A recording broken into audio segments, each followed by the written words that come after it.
दुनिया की सबसे महंगी अगरबत्ती कैसे बनती है और किस चीज से अगरबत्ती बनती है आपको पता है, और अगरबत्ती बनाकर लोग कैसे कमा रहे हैं लाखों रुपए। तो दोस्तों, आज हम ये भी जानेंगे कि आखिर वो अपनी अगरबत्तियों का उत्पादन कैसे करते हैं। तो सबसे पहले जानते हैं, इस गांव का नाम है क्वांग फू काओ। ये गांव दुनिया के सबसे छोटे देश में स्थित है और वो है वेटिकन सिटी। इस गांव में लगभग 70% घरों ऐसे हैं जिनका सिर्फ अगरबत्ती बनाने का ही काम चलता है। तो सबसे पहले इन पेड़ों को काटकर उनकी लकड़ियों को बड़े बड़े टुकड़ों में काट लिया जाता है, लेकिन अभी भी ये विशाल टुकड़े इनके छोपर में जाने के लिए काफी बड़े हैं।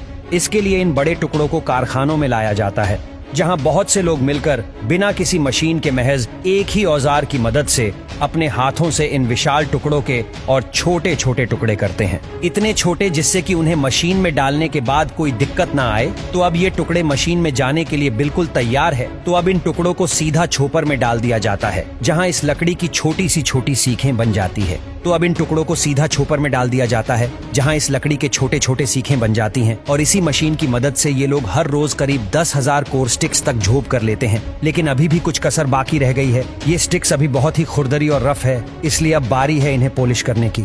इस काम के लिए भी ये लोग एक मशीन की मदद लेते हैं। इस मशीन में इन स्टिक्स की सैंडिंग और पॉलिशिंग होती है, जिससे कि अब इन स्टिक्स का टेक्स्ट बिल्कुल ही निर्बाध यानी कि स्मूथ हो जाता है। अब बारी आती है इन कोर स्टिक को एक उचित और समान लंबाई में काटने की। अनुमान इन कोर स्टिक्स की लंबाई करीब 16 इंच तक होती है। तो अब ये स्टिक्स अगरबत्ती बनाने के लिए बिल्कुल तैयार है। इसके लिए अब इन स्टिक्स को ट्रकों पर लोड कर दिया जाता है और सीधा फैक्ट्री की ओर रवाना कर दिया जाता है। फैक्ट्री में पहुंचते ही वर्कर्स तुरंत इन स्टिक्स को अनलोड करते हैं और साथ ही साथ इन स्टिक्स के बंडल्स को तैयार कर लेते हैं।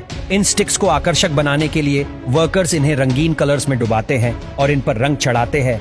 इन रंगीन स्टिक्स को अच्छी तरह से सूखने में करीब 1 दिन का समय लगता है। अब इन लोगों का अगरबत्ती बनाने का तरीका पारंपरिक होता है, इसीलिए ये लोग इन स्टिक्स को धूप में सुखाते हैं। और जब तक कि ये स्टिक्स सूख रही हैं, आइए देखते हैं कि अगरबत्ती की असली खुशबूदार महक का कारण, जो कि उसका पाउडर होता है, वो कैसे बनता है। तो चलिए, अब पाउडर भी बनकर तैयार हो चुका है और स्टिक्स भी सूख चुकी है, यानी कि अब हमारे दोनों हिस्से बिल्कुल तैयार है। अब बारी है इन दोनों चीजों को जोड़ने की।